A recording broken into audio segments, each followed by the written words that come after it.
Baik, Assalamualaikum warahmatullahi wabarakatuh dan selamat pagi anak-anak. Hari ini kita akan melanjutkan materi tentang fluida, tetapi yang kedua adalah fluida dinamis. Nah, minggu lalu kita sudah bahas mengenai fluida statis, yaitu fluida yang diam. Sekarang kita akan belajar fluida yang tidak diam atau fluidanya bergerak. Nah, di sini definisi dari fluida dinamis adalah zat alir yang bergerak.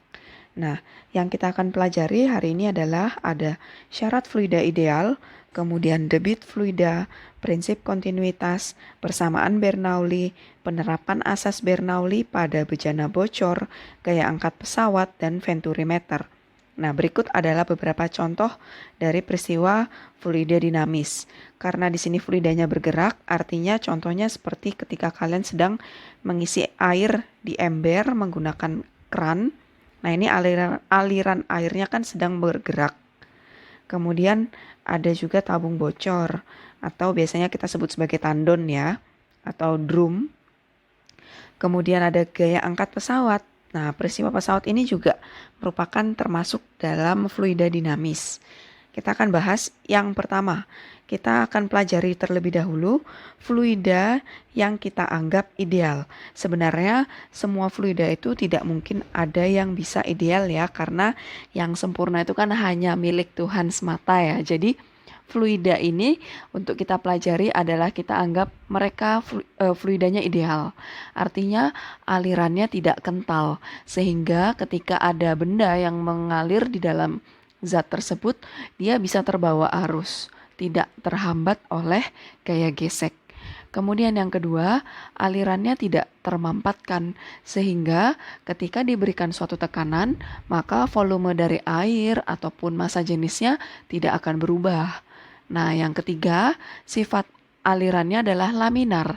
Laminar itu alirannya lurus, tidak membentuk suatu putaran atau berotasi atau arus yang seperti arus putaran air yang di tengah laut seperti itu. Jadi alirannya tenang. Nah, seperti itu. Oke, kita langsung masuk pembahasan yang pertama, debit fluida. Debit fluida disimbolkan sebagai Q besar dengan definisi adalah banyaknya volume fluida yang mengalir tiap detik. Jadi ketika ada air, misalkan air sungai yang laminar, yang tenang, kita bisa hitung nilai debitnya dengan kapasitas dari volume fluida dibagi dengan waktu yang mengalirnya, sehingga perumusan dari debit fluida Q sama dengan volume dibagi waktu.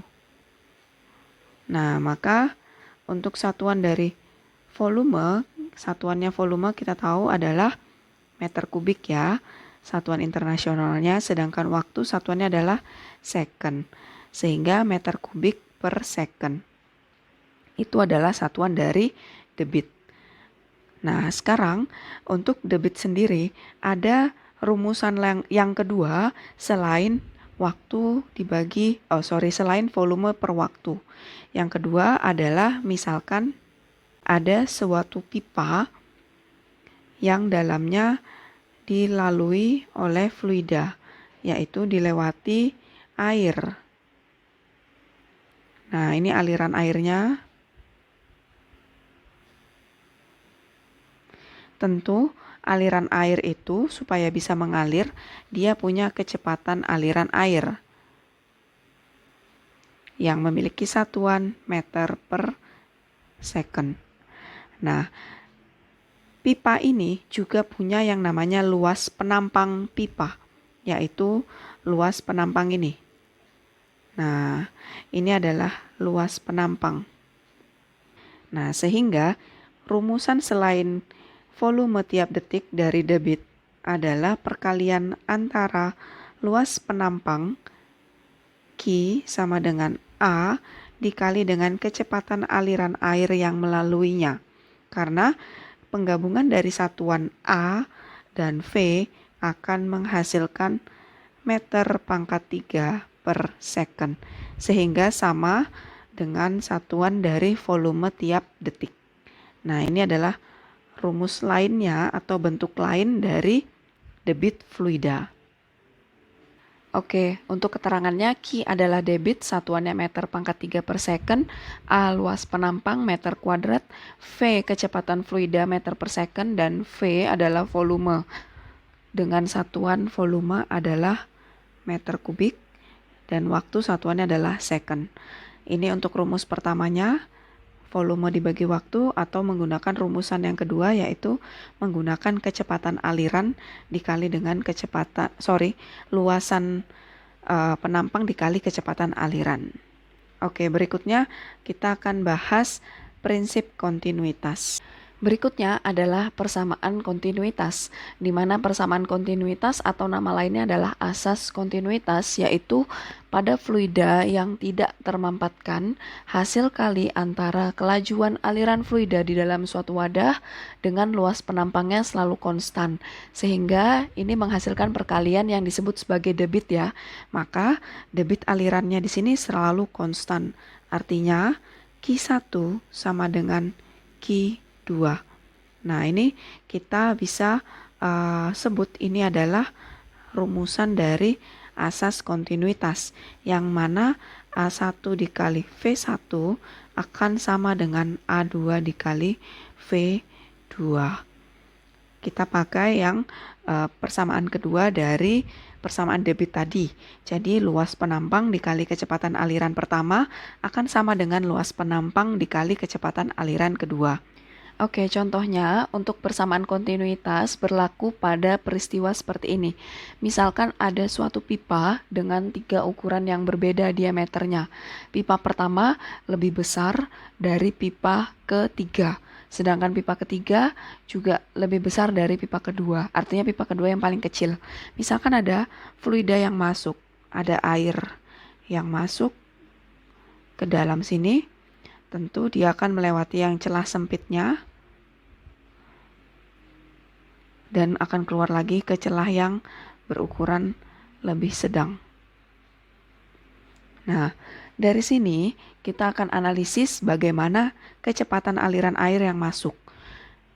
Kita buat perumusan dulu bahwa luas penampang pertama lebih besar dari luas penampang ketiga, dan luas penampang ketiga lebih besar dari luas penampang yang kedua.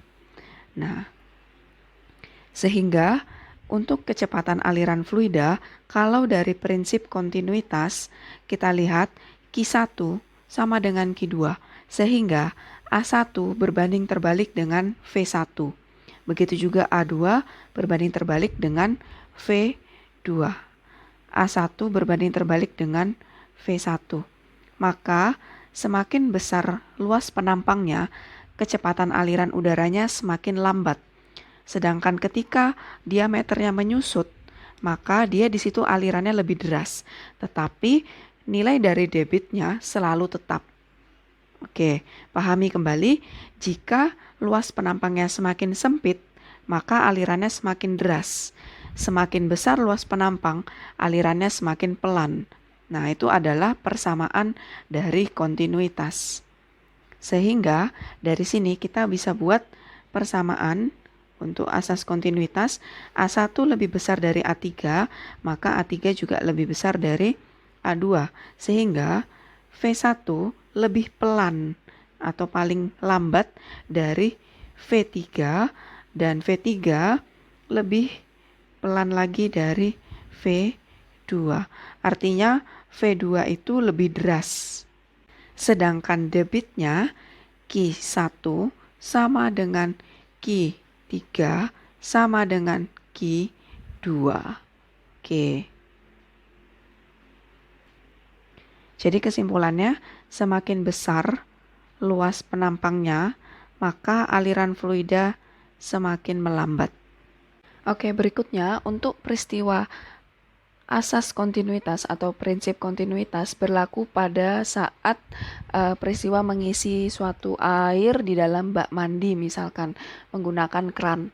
Nah, biasanya yang ditanyakan adalah berapa waktu yang diperlukan agar bak itu bisa terisi penuh. Maka di sini kalian cukup menggunakan persamaan kontinuitas tadi. Jadi kita kembali lagi ke persamaan bahwa Q1 sama dengan Q2. Nah, yang mana debit dari pertama dan keduanya? Q1 berlaku pada keran. Jadi, keran ini punya luas penampang A1 dan ada kecepatan aliran fluida yang mengalir sebagai V1. Sedangkan Q2-nya kita kan nggak mungkin ya menentukan kecepatan aliran di baknya. Nah, tapi di sini ada bantuan dari volume bak air. Jadi kita bisa mencari volume bak airnya menggunakan volume tiap waktu. Mencari debit maksudnya. Sedangkan Q1-nya adalah perkalian antara A1 V1. Jadi kita pakai dua perumusan debit yang bernilai sama. Jadi A1 V1 sama dengan volume dibagi waktu. Maka di sini nanti kita bisa menentukan nilai dari volume dulu. Volume di sini adalah perkalian antara luas penampang biasanya dikali ketinggian karena menghasilkan satuan meter kubik. Jadi A2 dikali ketinggian dibagi dengan waktu. A1 V1. Maka nanti kita akan dapat nilai waktu adalah A2 H per A1 dikali V1. Ini tidak usah kalian hafalkan. Yang penting kalian bisa mencari melalui persamaan kontinuitas. A1 V1 sama dengan volume dibagi waktu. Oke, berikutnya kita akan bahas mengenai persamaan Bernoulli, di mana persamaan atau asas Bernoulli ini menyatakan bahwa hubungan antara tekanan fluida dan kecepatan fluida itu berbanding terbalik. Contohnya ketika kalian sedang berkendara di jalan raya, maka kalian harus menjaga jarak dengan kendaraan yang lain supaya kalian tidak berbenturan. Kenapa bisa berbenturan? Ketika kalian sama-sama melaju, otomatis akan badan kalian akan terseret ke kendaraan yang lebih besar atau kendaraan lainnya yang sangat laju. Maka kalian akan bertabrakan. Kenapa bisa seperti itu? Jadi misalkan ini kalian sedang berada di sampingnya truk. Nah, ketika kalian sama-sama melaju, otomatis udara atau kecepatan aliran udara antara kalian dan truk itu sangat kencang dibanding udara sekitarnya. V besar. Sehingga karena di dalam persamaan Bernoulli hubungan antara tekanan dan kecepatan aliran udara itu berbanding terbalik, maka kalau di antara kalian kecepatan aliran udaranya sangat besar, maka tekanannya rendah. Sedangkan tekanan di sekitar kendaraan ternyata lebih besar dan aliran tekanan mengalir dari tekanan tinggi ke tekanan yang rendah. Sehingga kalian akan bertubrukan ketika kalian sama-sama melaju dengan kecepatan yang tinggi. Sehingga ketika di perjalanan harus jaga jarak dengan kendaraan yang lainnya. Oke, untuk lebih jelasnya mengenai persamaan Bernoulli, maka kalian akan mengingat kembali yang namanya kombinasi antara persamaan tekanan, energi kinetik, dan energi potensial. Nah, jadi kalian ingat kembali tekanan, simbolnya adalah P, kemudian kalian ingat energi kinetik, persamaannya adalah setengah mv kuadrat, kemudian energi potensial, yaitu mgh. Nah, ketiga rumusan ini akan kita gunakan di dalam persamaan Bernoulli. Di dalam persamaan Bernoulli, rumusan dari hukum Bernoulli membunyikan seperti ini. P1 ditambah setengah rho V1 kuadrat ditambah rho G H1 sama dengan konstan. Artinya konstan ini ruas kiri dan ruas kanan itu sama. Jadi P2 ditambah setengah rho V2 kuadrat ditambah rho GH2. Nah, ini adalah isi dari asas Bernoulli. Kalian tidak usah pusing-pusing, cara menghafalnya sebenarnya gampang. Jadi, letak antara P1 ini adalah tekanan. Analoginya adalah dia memang tekanan. Sedangkan setengah rho V1, kalian ingat analogi dari energi kinetik. Setengah mv kuadrat. Masanya diganti dengan rho. Sama ya. Sedangkan yang ini analoginya dengan energi potensial, yaitu mgh. Sama seperti perumusan untuk hukum kekekalan energi mekanik. Jadi analoginya adalah dengan energi ya. Jadi massa itu diganti dengan rho. Rho GH, mgh. Setengah rho V1 kuadrat, setengah mv kuadrat. Sama ya. Jadi kalian tidak usah pusing-pusing kesulitan dalam menghafal. Sehingga kasus dari asas Bernoulli ini berlaku di dalam peristiwa pipa yang memiliki ketinggian tertentu. Contoh, misalnya ada sebuah pipa yang memiliki ketinggian berbeda dari permukaan tanah dan mereka juga memiliki bentuk penampang yang berbeda. Ketika ada aliran fluida yang masuk melalui pipa ini, maka supaya air tersebut bisa naik, ini misalkan ada aliran air yang masuk, supaya dia berhasil naik dan keluar, maka perlu tekanan air yang besar sekali dari bawah. Sehingga ini ada area A, misalkan area pertama, kita tulis daerah pertama, dan ini adalah daerah yang kedua. Kemudian di sini ada ketinggian pertama, H1, dan ini ada ketinggian pipa yang kedua, H2 sampai dasar. Kemudian ada aliran air, maka ada kecepatan aliran air yang masuk, yaitu V1. Dan ada aliran yang keluar, yaitu V2. Ada luas penampang yang lebih besar, A1. Ada luas penampang yang kecil, A2. Nah, sekarang kita udah punya besaran-besaran fisikanya. Supaya air dapat naik, maka tekanan di dasar P1 harus lebih besar dari P2. Dan kalian ingat tadi, di dalam hukum Bernoulli, antara tekanan dan kecepatan aliran berbanding terbalik. Karena tekanan di dasar ini harus lebih besar, maka kecepatan alirannya nanti di sini akan melambat. V1 lebih kecil dari V2. Sekarang luas penampang A1 di sini informasinya lebih besar dari A2. Oke.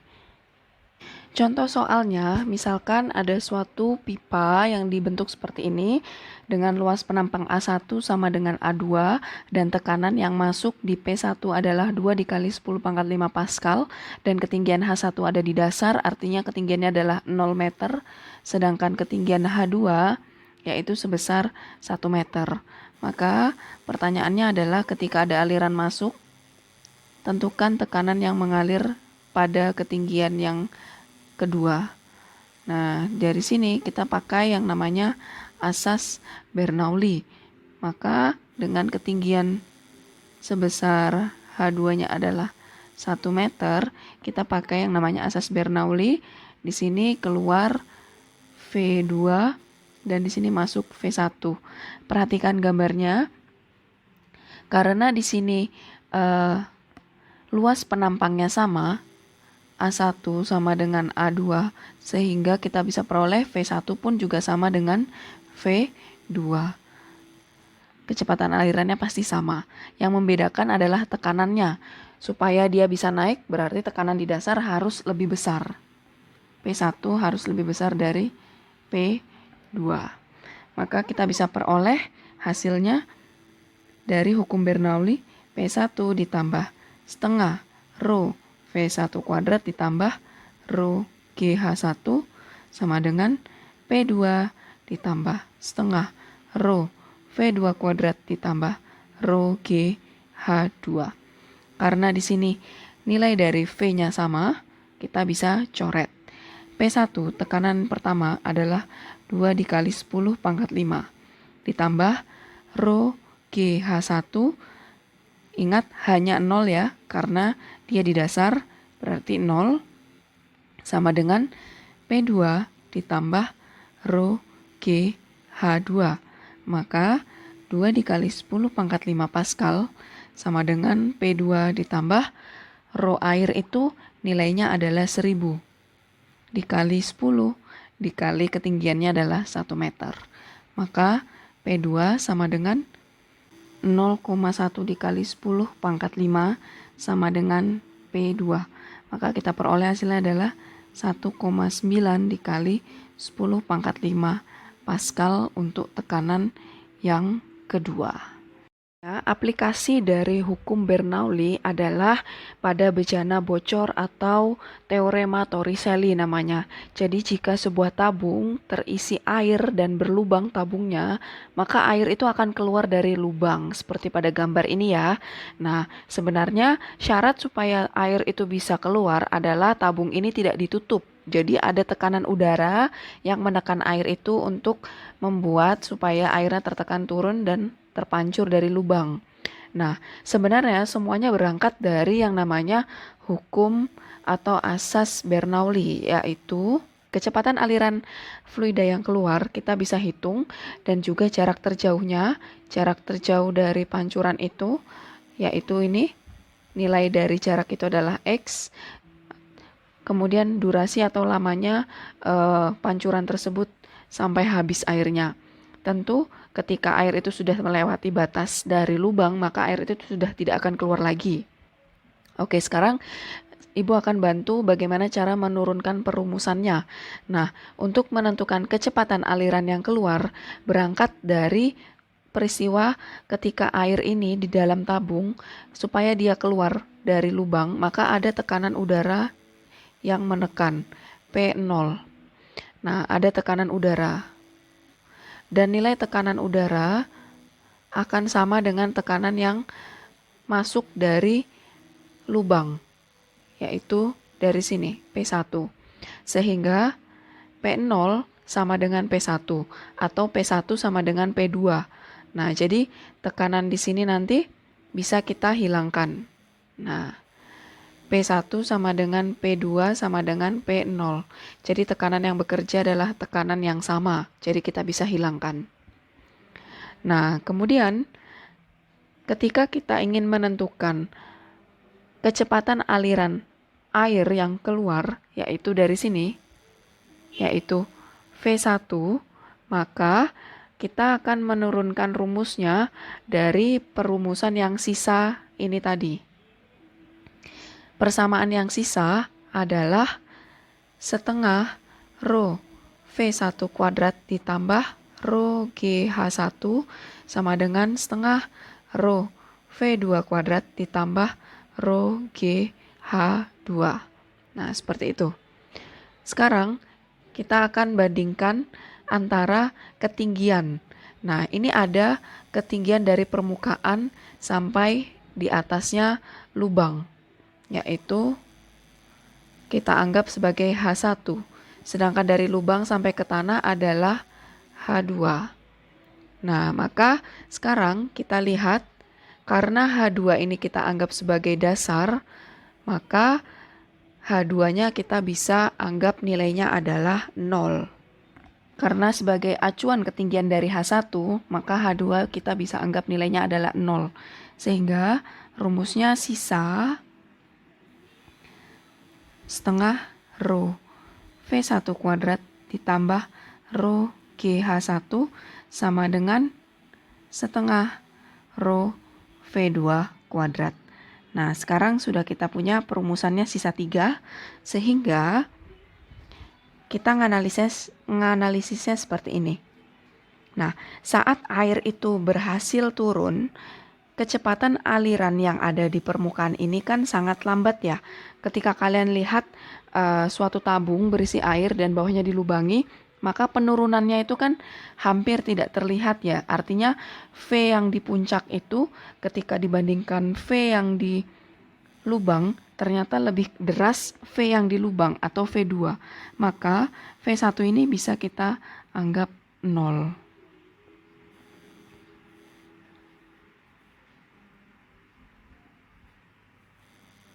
Sehingga rumusnya sisa rho GH1 sama dengan setengah rho V2 kuadrat.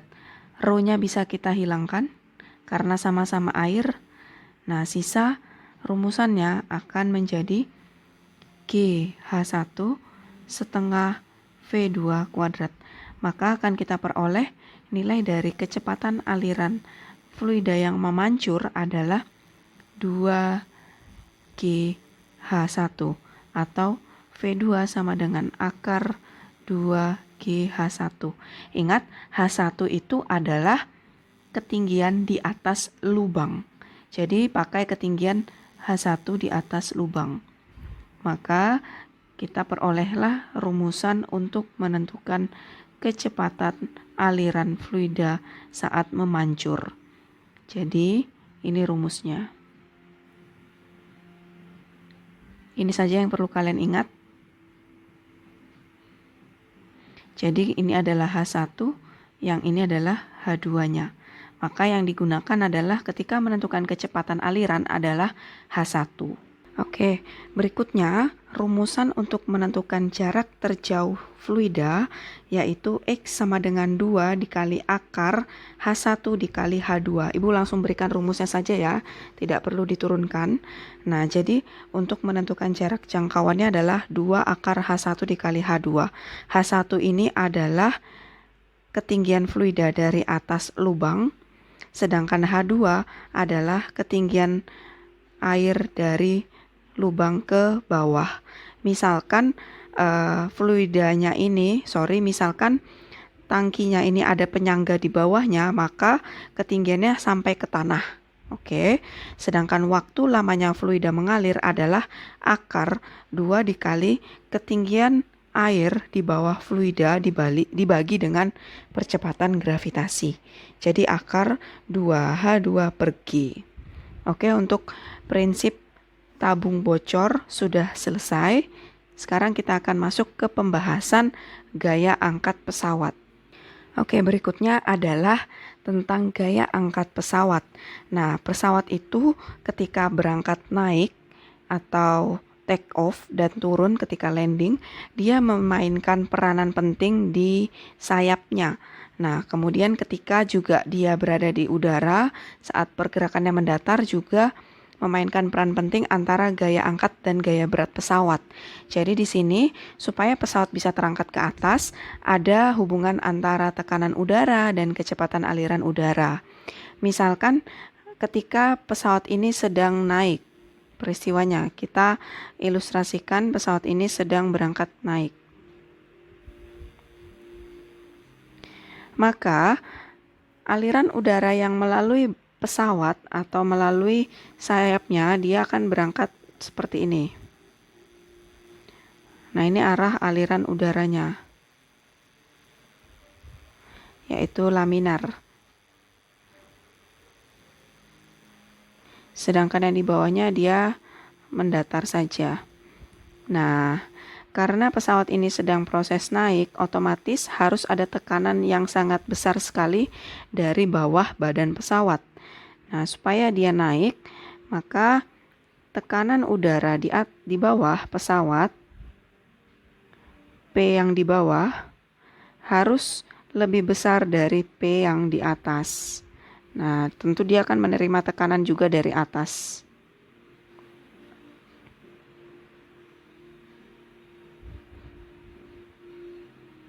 Kemudian, ingat asas Bernoulli, tekanan berbanding terbalik dengan kecepatan aliran udara.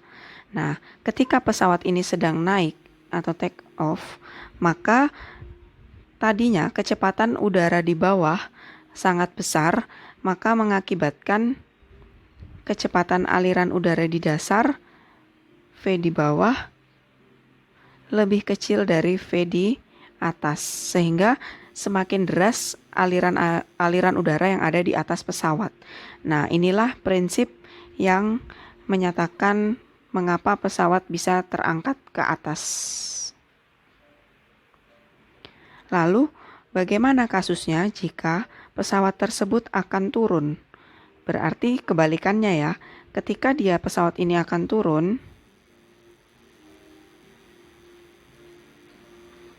maka tekanan di atas harus lebih besar dari tekanan di bawah. Sehingga kecepatan aliran udara di atas akan lebih rendah dari kecepatan aliran udara di bawah. Nah, maka akan menghasilkan pesawat ini landing atau turun. Lalu bagaimana jika ini pada saat naik ya? Bagaimana jika pesawat itu saat standby atau dalam posisi stimbang?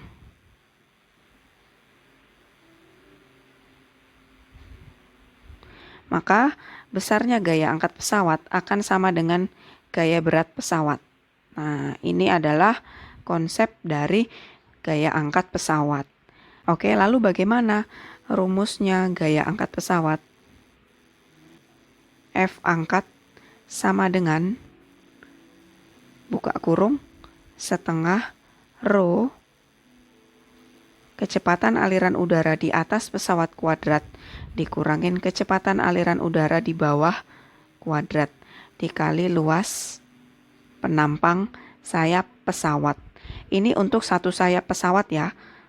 Kalau untuk 2 sayap pesawat berarti nanti dikali 2. Oke, ini untuk rumusannya. Baik, selesai sampai sini materi mengenai fluida dinamis. Berikutnya untuk venturimeter akan dijelaskan pada pembahasan berikutnya. Hari ini kita akan membahas sampai gaya angkat pesawat terlebih dahulu. Silahkan dicatat sampai selesai mulai dari debit, persamaan kontinuitas, Bernoulli, kemudian Torricelli, dan gaya angkat pesawat. Ibu akhiri, wassalamualaikum warahmatullahi wabarakatuh dan selamat pagi.